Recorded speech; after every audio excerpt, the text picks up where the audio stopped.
just Deborah. So we're going to be looking at Judges 4. But before we start, we might just open with a word of prayer. And Brother Jeremy has kindly offered to come up here and say the prayer. So I'll pass you on to Brother Jeremy.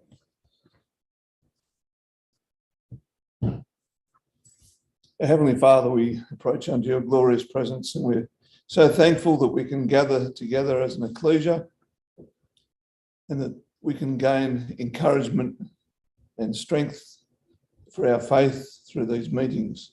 So as we turn our attention towards your word tonight, we thank you for your word, and we ask that you'll help us as we endeavour to appreciate it, become sensitive to it, and to be impressed both intellectually and emotionally. We thank you that you have preserved your word because it's our only guide in life. So we ask that you'll be with Brother Nat tonight as he opens your word for us, and that we might all gain encouragement tonight. We ask that you'll be with all of those who have special needs at this time. We think of our sister Karen Brown, who's had a shoulder operation today. And we pray for the people and brothers and sisters in Lismore and Casino and our brethren in the Ukraine. We offer our thanks. We ask these things in Jesus' name. Amen.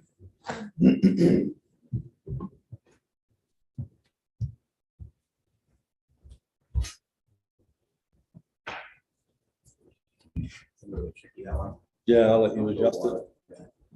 All right.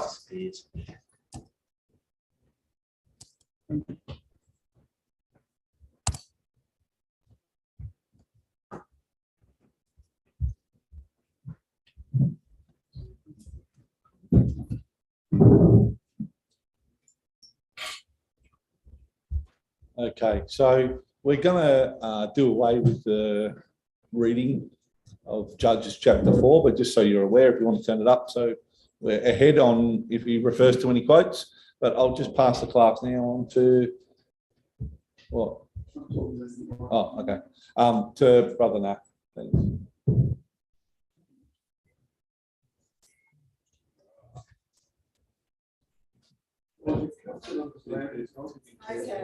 Okay. You got me to it.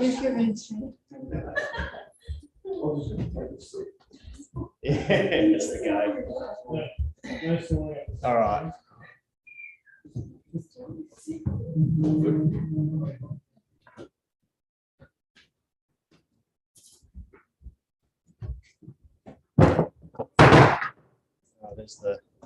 We're going to wrap it sometime tonight, so we might as well do it right straight up. All right. Well, welcome everyone to our second night on the prophetesses in the Bible. And if you remember last time, we looked at Miriam, the passionate prophetess, and tonight we're going to look at Deborah, the purposeful prophetess. We didn't do the reading, two reasons.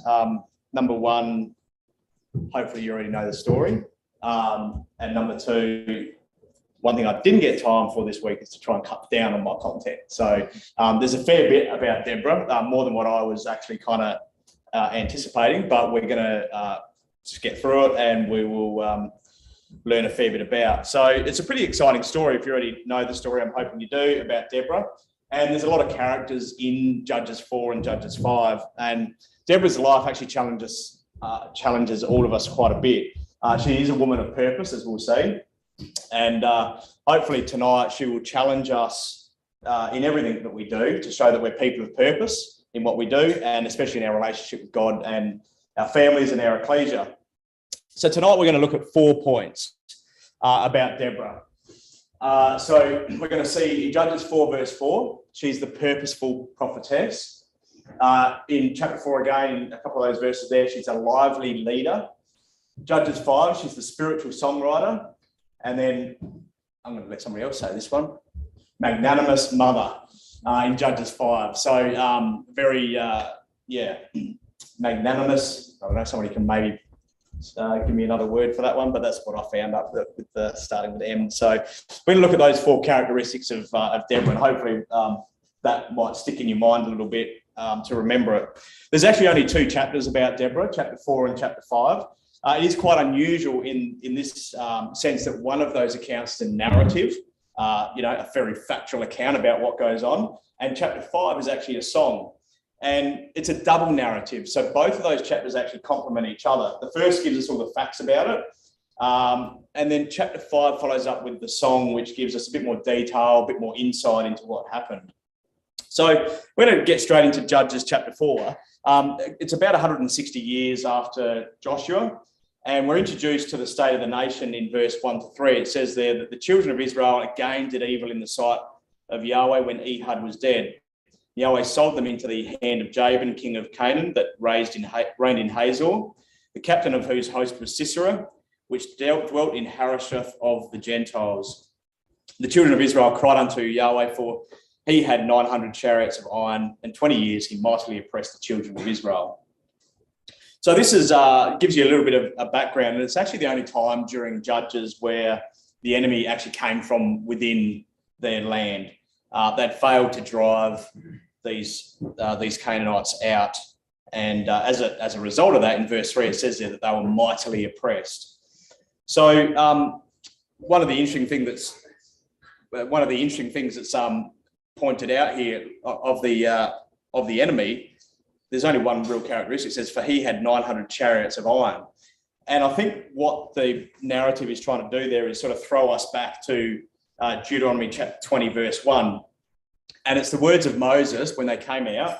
And it says, when thou goest out to battle against thine enemies and seest horses and chariots and a people more than thou, be not afraid of them, for the Lord thy God is with thee, which brought thee up out of the land of Egypt. So what we're going to see here is that Israel actually forgot about coming out of Egypt. They forgot about the lesson of drowning the chariots in the Red Sea. I feel like I'm like in the middle of Rundle Mall here at the moment. Maybe I should have gone over there. Anyway, that's all good. And as we saw in verse 3 there, it says like they've been oppressed for 20 years. So there's a bit of a lesson straight off the bat, and that is that we need to remove evil from within, because if we don't, within God's eyes, and as we can see there, it's in the eyes of God, that he sees that evil can come from within. It destroys our faith. It destroys God's ability in our lives. Like they should have remembered that God brought them out of the land of Egypt against those chariots, but they didn't. So it's with this background that we're introduced to Deborah. And so we've got Deborah, the purposeful prophetess. And that's in verse 4. It says there that Deborah, might get out the road here for a bit. Deborah, a prophetess, the wife of Lapidoth, she judged Israel at the time. So we're going to see tonight that the Bible actually does give many descriptions of Deborah. We'll see that she's a wife, she's a mother, she's a prophetess, she's a judge, she's a singer, she's a poet, and she's a leader as well. And we've got up here, as you can see there, the name Deborah means or comes from a derivative meaning a bee. It's actually like a bee or speaker. There's a bit of conjecture about it. Harry Whittaker actually says in his book that the name actually means the woman of the word. And he says it's because the mistaken meaning of a bee, if you look up Strong's, it just says bee. He says why it says bee is because it talks about the idea is of an insect which talks as it goes, which is kind of an interesting picture that you might get. And actually with Deborah, I'm pretty sure this is probably true, because when you look in that verse, in verse 4, she's a prophetess, she's the wife of Lapidoth, she judged Israel. You're given all of these little roles that Deborah's actually doing. So I'm sure she was a busy bee. She was busy as a woman, speaking God's word in her role as a prophetess. And so in verse 4, we're introduced to her as a prophetess. A very rare description, which is given to very few women, as we already know, looking at it. And prophetess really is because their actions or their words were inspired by God. And it's actually even rarer during the book of Judges. There's only 2 times prophetess or prophets even mentioned. It's here, prophetess, and in Judges 4 verse 4, and over in chapter 6 verse 8 there's a prophet. So actually there's really hardly any prophets or prophetesses in the time of Judges at all. And then as we continue reading through in verse 6, we actually see her speaking as a prophetess, and she calls out to Barak and says to him, "Hath not Yahweh, God of Israel, commanded, saying, Go and draw toward Mount Tabor, take with you 10,000 men of the children of Naphtali and the children of Zebulun." So she speaks as a prophetess, and it's interesting that she said there, "Hath not Yahweh, God of Israel, commanded, saying." So it seems that Barak might have already been asked by God. Has not God already asked you? And so here Deborah confirms the calling of God and actually confirms the result of what's going to happen. Verse 7, "I'll draw unto thee to the river Kishon Sisera, the captain of Jabin's army with his chariots, and I'll deliver him into your hand." There's the prophecy right there. So this is a purposeful prophetess, Deborah, giving a prophecy of what's actually going to happen. This is not our own hopes and wishes about, I hope that this is going to work out okay for you. This is God's commands. This is what God says will actually happen. The other role that she's got in here in verse 4, so Deborah, a prophetess, the wife of Lapidos. So she's not just a prophetess, she's also a wife. And sometimes, just because she's a wife doesn't mean that God wouldn't pick that person to lead the nation. God chooses exactly the right person to lead his people. But also on the flip side, that's not an excuse for Deborah either. She could have said, "Oh, well, I'm pretty busy. I've got lots of things to do." So she didn't use the fact that, well, I've got a family or whatever was going on in her family situation as to why she couldn't do something. She stepped up and she led. And the lesson really is that God's power works through anybody who allows him into their lives and have a relationship with him. And also in that verse, I think you can see Deborah's priorities as well, because number one, she's a prophetess. So number one, God first, and constantly gives God the credit throughout these areas, throughout these chapters. So number one, God. Secondly, she's a wife of Lapidos, so her family. And then thirdly, she judged Israel at that time, the nation as well. So God, family, nation, no mention of herself. I think she was pretty busy just dealing with that. So that's a little bit about Deborah. There's a really good book about this, and I'll just pick up on a couple of, the whole thing's quite good, but let's have a look at the stuff in green here. A woman who trusts in the Lord does not rely on her own understanding, but always acknowledges God in her daily life, allows him to guide her way. She will, as Deborah before her, be guide, counsellor, support to her husband, children, and the community in which she lives. Always ready with a helping hand, a kind word, and a support to those weak in faith, a mother in spiritual Israel.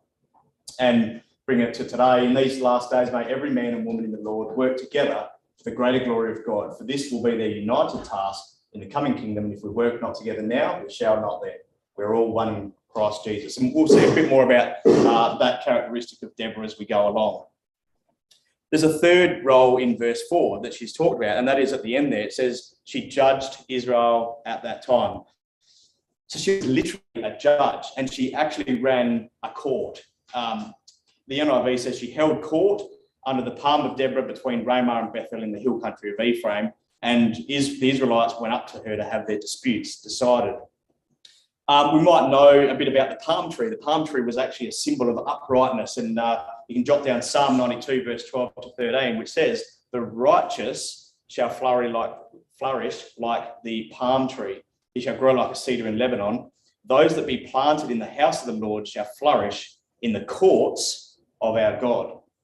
So the palm tree, Ramah, Bethel, this whole picture here that we're looking at, it's really a setting. And what it's describing here is somebody, or the Bible is reinforcing her fairness, her godly counsel that she's giving to people, and she's not being partial to anybody. She's very upright. So she helps the nation here to choose between right and wrong, to make godly decisions. And she was a very balanced person. And as a result of that, lots of people came from all over Israel at the time to hear her judgment, her wisdom, and have their cases heard and all the rest of it as well. But I think it's a kind of good contrast when you look at the introduction of Jabin and Sisera, that we perhaps might have picked up the phrases in verse 2. Jabin, king of Canaan, reigned in Hazor, the captain of the host, dwelt in Harosheth, talking about the chariots and chariots of iron, the army, and all that sort of thing. And then you come down to Deborah, and what do you see? You see, well, prophetess, wife, judge. And later on, we see that she's a mother. And it highlights here the contrast between these two introductions, that God's strength really is made perfect in human weakness. Very stark contrast in the introduction.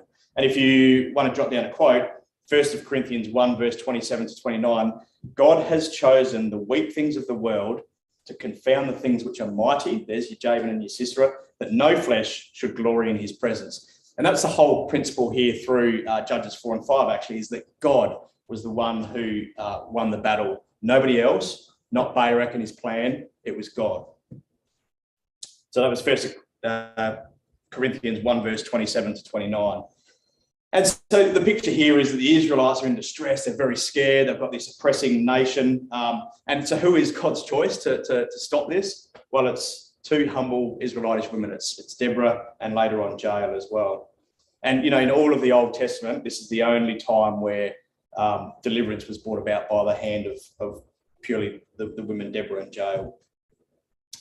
So we're moving on to the next section, which is Deborah, the lively leader. And as we move into this section here, we're obviously already introduced to Barak, and we see him in verse 8 say, if thou wilt go with me, then I will go, but if thou wilt not go with me, then I will not go.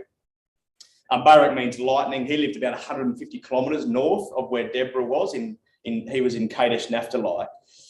And I think the first question, you know, a lot of times we look at this verse and we think, well, you know, Barak's a bit of a doubting Thomas, like what's going on here? He can't, step up and do the role of a leader. You know, it must be a bit of a weak character. And so we say, well, is that the reason that Deborah stepped up, because Barak failed to lead? I don't think that's actually the fact. Deborah was already appointed as a leader and a judge before this verse.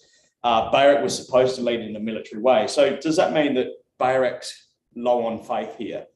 Well, if you come over to Hebrews chapter 11, verse 32, and we see Barak's actually mentioned here, and you probably already picked up on the chapter, Hebrews chapter 11, chapter of faith.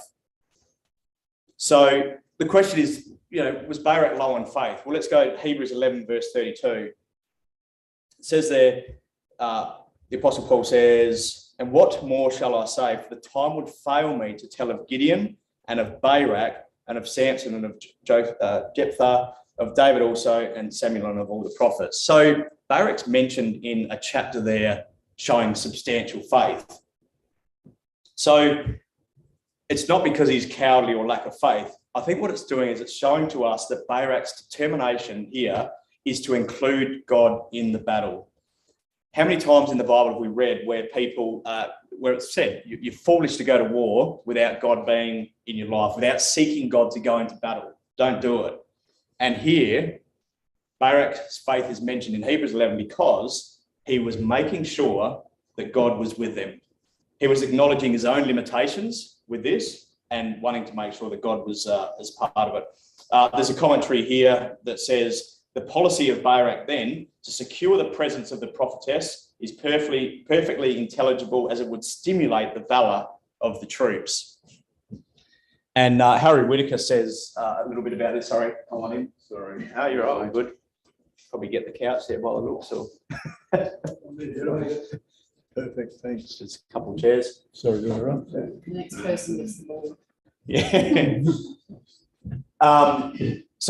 Harry Whitaker expands a little bit on Barak's faith. And he says, here is a good and sufficient reason for Barak's inclusion in the list of heroes in Hebrews 11 who wrought by faith. His only recorded words demonstrate his possession of the first of all necessary characteristics of the child of God: a lack of confidence in himself and implicit confidence in the leader appointed by God. So, and at the bottom there, Barak was content. He did not seek his own glory. He was fine with the fact that in some of these verses here that the honour was going to go to others and the other women. So that's a little bit about Barak. So, you know, if only we had as much faith as Barak, I suppose, in some ways, to make sure that God was going with us in our battles, and we were humbled in our proud confidence that we might have had in our own ability. But we're not really here to actually talk about Barak, but we want to shift the focus to what that actually means and what that tells us, that little narrative there about Deborah. because it was clearly more important to Barak that Deborah went with him than, say, the 10,000 men. And that's an illustration, I think, of Deborah's inspiring leadership, because everybody knew that God was with her. So here, Barak and Deborah actually worked together as a faithful man and a godly woman, making a great team to fight the enemy.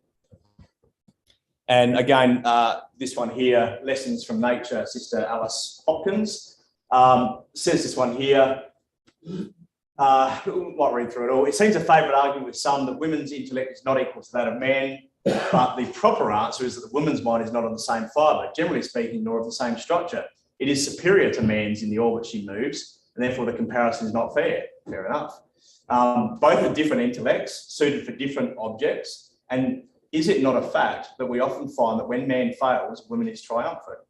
But let us recollect that one is not without the other in the Lord, and having gifts differing from another, let us each endeavour in their own sphere to be faithful, and so adorn the doctrine of God our Saviour in all things. And how true is it that if women in men's lives are true and brave and just and honourable, they inspire the men around them to do just that. And you've probably seen the opposite can be true as well. If the women are frivolous and unloving and reckless and steering away from doing the right thing, well, the guys will end up doing the same thing there as well. So they can affect the men in their lives. And the lesson here is this, that Deborah cannot lead the army, but she can inspire it. Barak cannot prophesy, but he can fight. Deborah can't get this victory without Barak, and Barak can't get this victory without Deborah. And this is a really good lesson about how we are members one of another. We're all the same members of the same body, but we have different jobs. There is work for women and men. There's work for prophets. There's work for warriors. We're all one.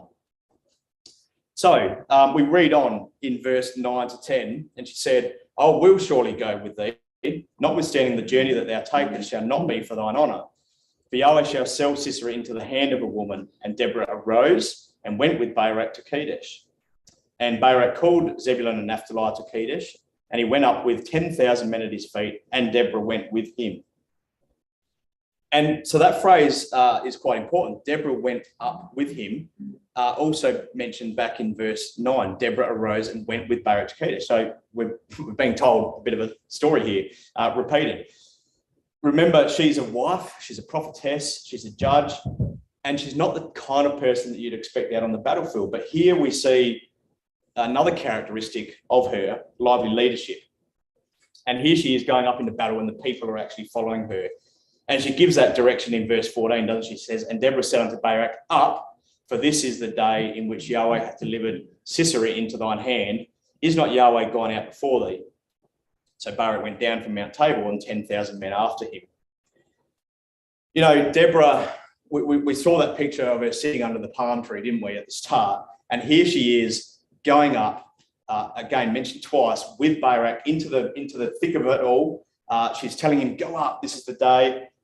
And, you know, when you contrast to that of her sitting out under the palm tree, I think the lesson is this, that sometimes we feel comfortable, don't we, sitting under the palm tree, directing other people, judging. We might even have a few little improvements that we can suggest here and there. Why don't you do that, brother or sister? But we never get out on the battlefield. And don't get me wrong, it is good to come up with the ideas and the strategies and have the plan and all that sort of thing. But it's better, like Deborah, to actually help in executing those plans and those strategies. And it's a real show of faith, isn't it, to use the opportunities that we're given for action. It's easy to sit down and pray and hope that everything gets sorted out, but that's not how God works. And we'll see that a bit later on, actually. God uses us to achieve outcomes. I've got a quote down here, which is one of my favourite on this principle, is Nehemiah 4, verse 9, where it says, we made our prayer to our God and we set a watch against them. Could have just prayed to God and said, well, you know, that's that job done. I don't have to do anything more. But it finishes off and says, and we set a watch against them.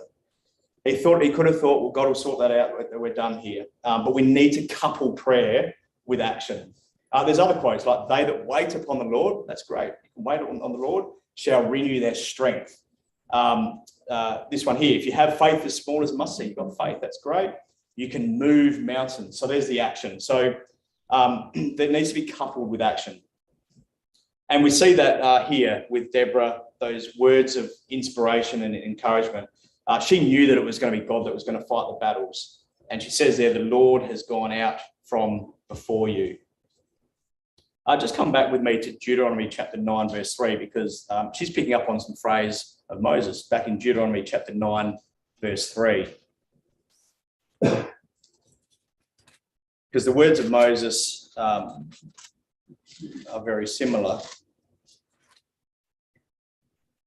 When he says these words to Israel, it says, understand therefore this day that the Lord thy God is he which goeth over before thee. As a consuming fire, he shall destroy them. He shall bring them down before thy face. So shalt thou drive them out, something they hadn't done, and destroy them quickly, as the Lord has said unto thee. So Deborah here, back in Judges 4, remembers those words of Moses. And despite all the obstacles and the doubts that might have been floating around, it was God's promise. And this shows her further as a prophetess. She's giving that prophecy that it's going to happen. The Lord's going out before thee. She knew it was God that was fighting these battles. And Barak, as a result of this, was very energized by the words of Deborah in verse 14. And as a result, as we know, his faith is included in Hebrews 11, verse 32. And Deborah was alongside this man who is listed as being full of faith. And if we keep going through the narrative here, verse 15, God discomfited Sisera. Something happened that was really, really obvious that it was God's power involved. Because victory was not going to be credited to any person here, but victory was definitely from God. And we know that because in verse 23, it says, so God subdued on that day Jabin, the king of Canaan, etc.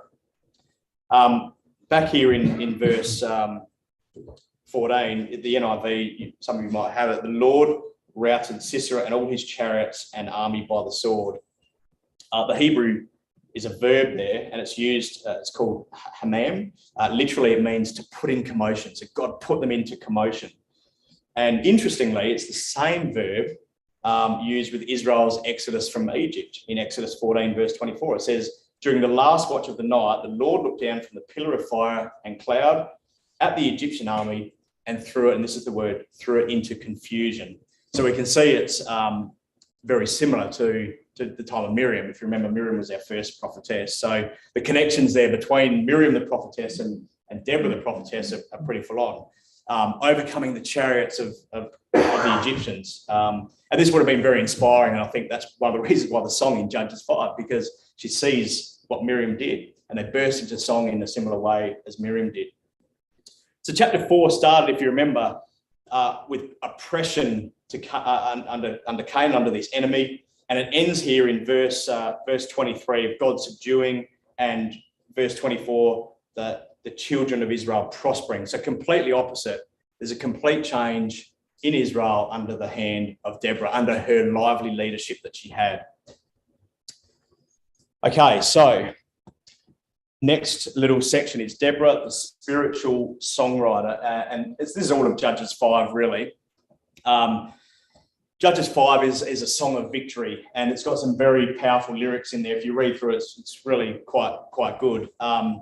And seems to be sung by both Deborah and Barak, and it adds a lot more description and a fuller picture to what we sort of read of that factual account in chapter 4. Very similar, like we said, to the victory song of Miriam's. And it shows that song is very important to prophetesses. It uplifts the attitude. We know that ourselves, don't we? Songs help us to focus on God, uplift us, and especially after 20 years of sorrow, Israel needed some very positive, uplifting songs. So verse 1 there, it says, then sang Deborah and Barak, the son of Abinoam, on that day, saying, praise ye Yahweh for the avenging of Israel, when the people willingly offered themselves. On that day, so it says this, then sang Deborah and Barak on that day. You know, if you look at the way chapter 4 started, it reads like Israel had 20 years of oppression before they even bothered crying to God. Whereas this one here, it specifically says on that day. And I think that maybe here after the battle, Deborah thanks God straight away, in contrast to what Israel had done before. And I think that's really important, that thanks must be given to God for everything he does, whether it's the big battles of life or maybe just the things that he provides each day. We've got to remember to thank God, and it's worth highlighting that little phrase, on that day. Because the whole of chapter 5 is actually a thank you song. It's a thank you song to God for his deliverance. And we can see in verse 2 that the very first emotions of Deborah were here, and the ESV says in verse 2, it says that the leaders took the lead in Israel, that the people offered themselves willingly. Bless the Lord. So Deborah, number one, has joy for the leaders and the people around her who offered themselves willingly. And number two, for that, she thanks God. And that's also mentioned in verse 9 as well, the same phrase in verse 9. And it's threaded throughout this song that victory is given to God. I've got verse 2, verse 4, verse 5, and verse 13. Victory is given to God. And that confirms that 4 verse 23 that we read before, that God subdued the enemy. So the song here in Judges 5 is pretty full on, actually. It has some really cool scenes painted for us. But let's just focus on a few of these, because the song, well, I've sort of divided up into 5 sections like this here. Verse 2 to 11, a choral celebration of God. Verse 12 to 18, there's commendations and condemnations about the nation of Israel, the tribes. Some people fought, some people didn't. Verse 19 to 22, the conquering of the enemy by God. Verse 23 to 27, the courage of Jael. We'll see that in contrast to Meroz. And verse 28 to 31, which is a really cool finish off. We'll have a look at that. Confusion in Harosheth as well. So there's our 5. It's like a song, and it's almost like a movie scene, actually. As you read through it, you can see these stark finishes and then a brand new picture. All of a sudden you're painted with, you're like, oh, okay, this is where we're at now. All right. So, yeah, definitely encourage you to read through it and check it all out. But first of all, as we've got up there, it's a choral celebration of God, verse 2 to 11. So she starts the song by giving praise to God and to his power in verse 4 to 5 there, particularly recognises that they're nothing without God in verse 8.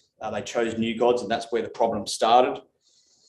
And she does this in a very poetic way, actually. In verse 5, you'll notice there that at the end of let's read verse 5. The mountains melted from before the Lord, even that Sinai from before the Lord God of Israel. So the God of Israel. And, well, yeah, we know that the God of Israel, that's fine. But look how God describes the relationship of the people down at verse 11. Then shall the people of the Lord. So you've got the God of Israel versus the people of Yahweh. So there's the contrast. It's a much closer phrase, isn't it? Showing the relationship. The people had come back to God. It wasn't just the God of Israel, like I'd almost say a coldish kind of term, versus the people of the Lord. The relationship has been restored here by the end.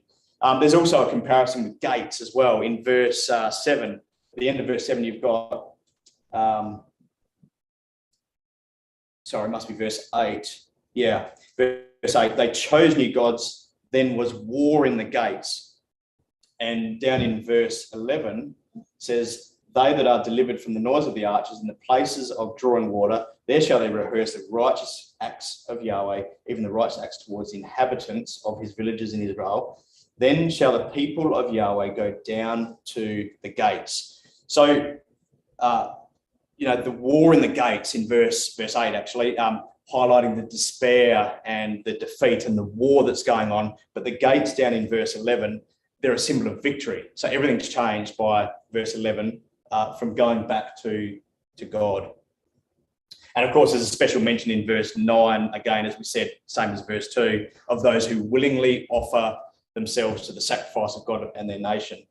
It's very descriptive language, again, like an actual sacrifice, like these people just threw themselves onto the altar. And while this is sort of a great occasion where that, literally people were doing that, they were prepared to put themselves up and put themselves on the altar. It is a spirit that we should try and imitate. She mentions it 2 times, and hopefully we can find the little things in our lives where we can essentially, sacrifice ourselves for other people, like some of these tribes did as well.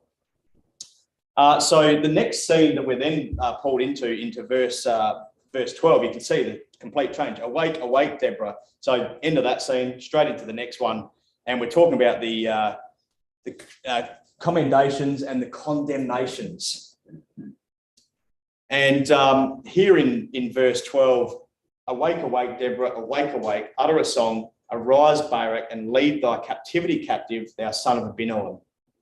And by using the word arise, she takes us actually back to verse 7 as well. It says, Deborah arose, and just reminding us that Barak was actually prompted by Deborah to lead this, and that he did so only on the condition that he would go if Deborah arose and went with him as well in chapter 4, verse 8. But in this little section from verse 12 to 18, again, very interesting reading, and gives great insight into Deborah as well, because the responsible of the tribes of Israel are quite mixed. She praises the enthusiasm of the 6 tribes who joined up, but then she shows her disappointment as well in Dan, Gilead, and Asher, who refused to actually come up. And then Reuben's actually the most funniest one of all. She just lays on this thick sarcasm on Reuben, and almost tongue-in-cheek, she sings about how, what's going to happen if you leave your peaceful pastures to go out on the battlefield. What's going to happen to your sheep? Your poor sheep. And paints a picture of Reuben sort of just leaving their fellow brethren and out there to sort of do this thing while they're patting their sheep, lazing about in the paddocks. So she really gives these pictures. So she did not mince her words in this little section here, but she also gives special praise for 2 tribes who were first recruited. So in these sections of verse 12 to 18, you really get to see that Deborah did not mince her words. You knew exactly where you stood with her. Then in verse 19 to 22, again, the scene changes, and it talks, you're almost again, the ends of verse 18 talking about Zebulun and Naphtali, and then pause, and then the kings came and fought, and you get this picture all of a sudden of the battlefield again. And just in these 4 verses here, Deborah gives all of the credit for the victory to God, and shows that divine intervention definitely happened. In fact, in these verses here, Barak, his men, his strategy, there's no mention of that at all. It's purely conquering of the enemy by God. And in these verses, we can start to imagine, I think I've got a little bit of a map here. We get a bit of a picture as to how it actually sort of took place. If you read those verses, very descriptive about how it would have happened, about the kings of Canaan fighting and their helpers because their chariots are bogged down in the mud. The soldiers are swept away by the Kishon River that overflows.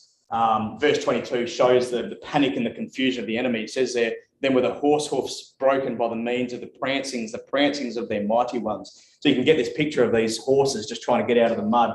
This is a picture of Mount Tabor. So this is where they're up. This is the valley here. You can see the Kishon River running through. There's Mount Tabor there. So we're talking about sort of, probably looking out through that way. And, them being stuck in this valley, and all of a sudden the water coming up the Kishon, probably pelting down with rain as well. I think Lismore might be. So that's what sort of goes on. It's, you can picture it because we've seen it before, haven't we? And that's exactly what this enemy found out. So, and then again, we're completely changed to another scene, verse 23, curse ye Meroz. And in these sections here, I'll just go back one, I think, yep. In verse 23 to 27, we are introduced to Jael, and we're contrasted to Meroz as well. So they refuse to join the Israelites. And again, this is a nice little poetry, I guess you might want to call it. Verse 23, curse ye Meroz. Verse 24, blessed above women shall Jael. So you can almost highlight the word curse ye Meroz. Verse 24, blessed above women shall Jael. There's the contrast in here. The town of Meroz, it's actually a little bit, we're not really sure where it is, but I think a couple of maps I had sort of put it either here or up here. Somewhere right where the Israelites were kind of, pushing the enemy back, and they must have ran straight past this town of Meroz, straight past it. They're in the thick of the fight, this town of Meroz. And Ephraim, Benjamin, Issachar, Manasseh, Zebulun, Naphtali, they were pouring all their by the thousands, men were just chasing the enemies away, and they were chasing them straight past Meroz. And so Barak would have sent a message out, hey, can you come and help us? We've just got to finish this off. We're just about done. And Meroz said, nah, we're all right. And just didn't come out at all. So here, Deborah gives this curse ye Meroz. You were right there and you didn't do it. What lesson can we learn out of that? Well, this is probably one of my favourite kind of little sections here, actually, because I think it teaches us a really important lesson. Meroz didn't actually do anything, and that was the problem. They didn't do anything. It wasn't that they did anything bad, they just didn't do anything. There are occasions in our lives when not to act for God is to actually act against God. There are occasions in life when we cannot be neutral, when God calls for our help. And verse 23 actually says that. It says, they came not to the help of Yahweh. God needs us to help. And you sort of ask, really? God? What does he need us for? The God of the universe needs help? Well, yes, he does. He needs your help in executing his will, his purpose. I think we saw that with Deborah, her willingness to get from away from the palm tree and get into the battle, like actually act on it. So, for example, if we see someone needing help, to be neutral and to be indifferent, we are in fact and in effect working against God. And Jesus picks that up actually over in Matthew chapter 25. Just come over to Matthew chapter 25.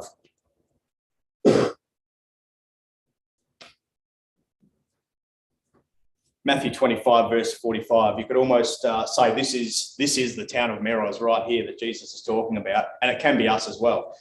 Then shall he answer them, saying, verily I say unto you, inasmuch as ye did it not to one of the least of these, ye did it not to me.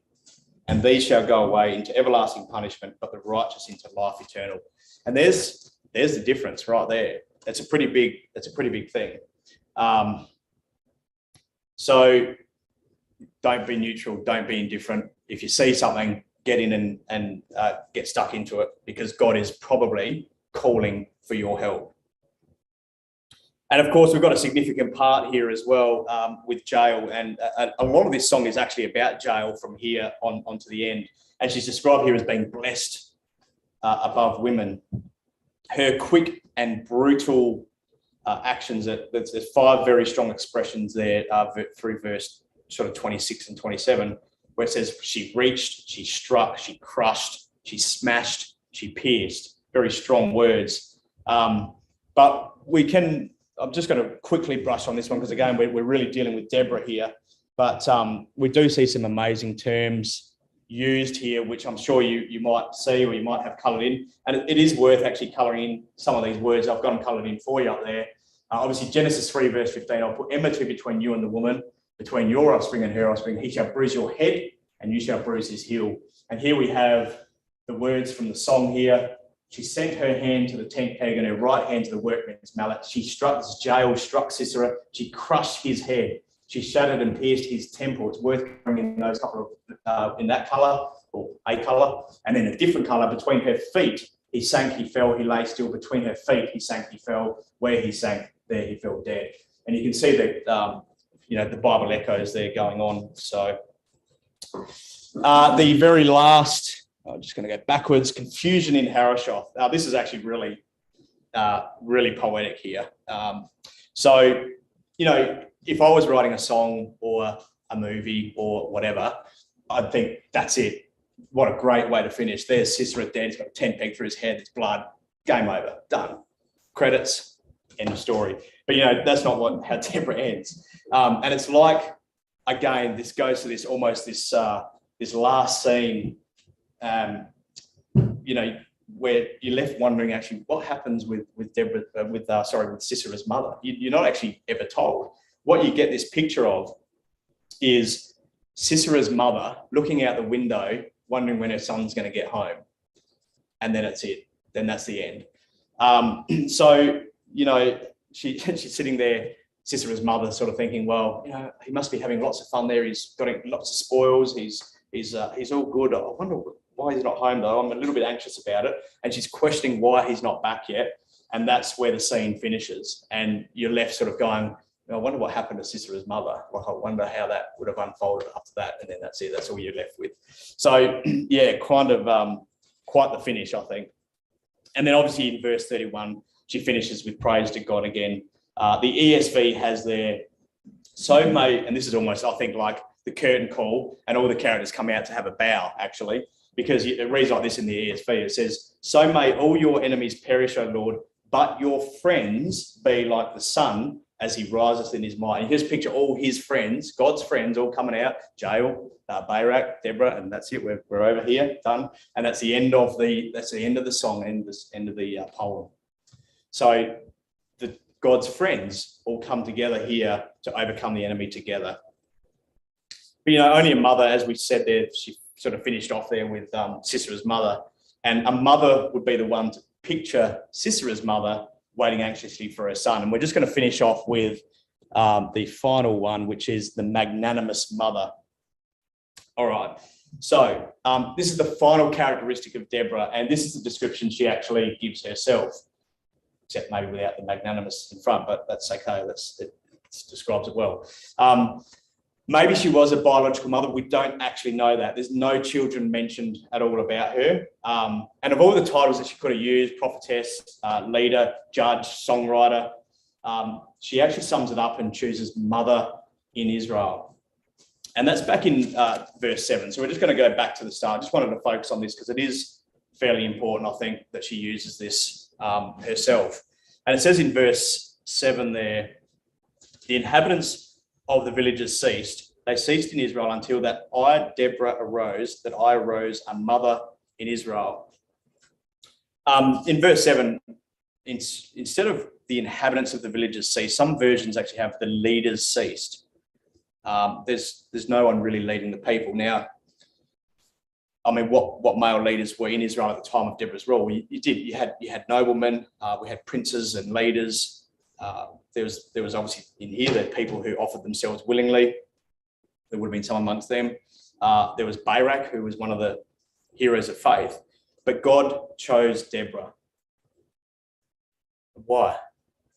Well, he chose her because she was a mother in Israel, because she was the right person, as we've said, to inspire the people who had been beaten and bullied by 20 years of oppression. And they were tired and they were discouraged and they needed that mother's attention. Whenever you look at mothers in the Bible, the main reason why mothers are actually famous in the Bible is because they kind of actually have famous sons. That's the reason why mothers mentioned, because of their sons. But Deborah is actually different here. Although I think there's a principle that we can bring over from that, because when we look at mothers in the Bible of famous sons, the reason why they're mentioned is because they actually do determine the course of history. They change it and they make it the way that God wants it to go. There's a lot of emphasis, especially with actual mothers of Israel. And I'm talking about, the wives and the mothers of Abraham, Isaac, Jacob. There's a lot of emphasis in that, where it was very, very important to choose the right woman. We already know the stories, don't we? Where God guides the choice to be the right woman, picks the right wife. And that's really important, because here is another mother in Israel. Here was Deborah. She was the right woman to be the mother of the chosen people. She was the person that was standing over this course of Israel's history, and she was going to direct it in the way that God needed to take it.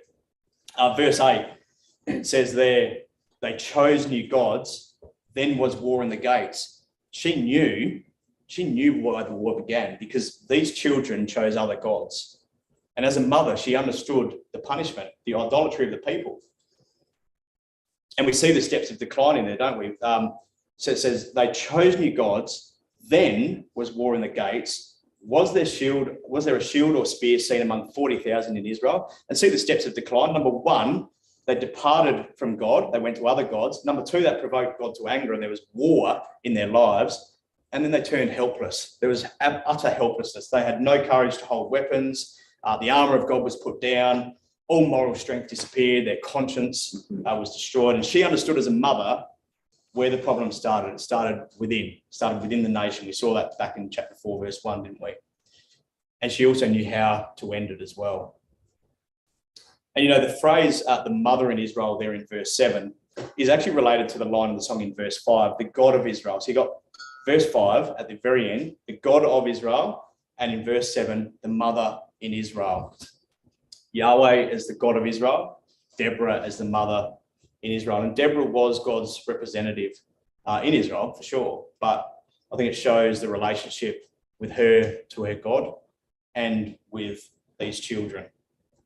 And again, what type of person did God want to lead his children? Well, his preferred leadership style was not some sort of blunt judging and a cold, hard directive from a leader.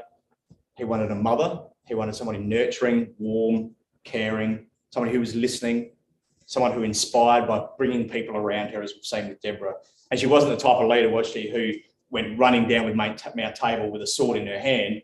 But as a mother in Israel, she was there to draw alongside, to encourage, to inspire, and to give direction to her family. And there's a good quote, Matthew 23, verse 37, about bringing the chicks in. And if you want to jot that one down, you can look that one up a bit later. So yeah, the song really actually in all of Judges 5, we're just going to finish on this thought, it does open up her character as a mother in Israel, because as you read through Judges 5, you can actually see and hear this mother's grief in her sorrow over the suffering of her people, verse 6 to 8 there. Her heart is full for those who willingly help the rest of their family. We saw that in verse 2 and 9. Her exasperation, just rebuking the tribes who sat there and watched their sheep instead of helping their brothers. We can hear the mother's pride in her as she praises the warriors who fought. Even her defense of her children in the bloodthirsty but the victorious celebration of the outcome with Jael. So we can see that motherly aspect coming through the song. And so we're just going to finish off with these thoughts. We've seen the example of Deborah, and we need to ask ourselves, are we purposeful in God's work? Are we fair? Are we just? Are we speaking his word like Deborah did? Are we lively leaders in encouraging and teaching our brothers and sisters? Like Deborah, do we sing spiritual songs? And do we rejoice when we see others sticking up for God's truth?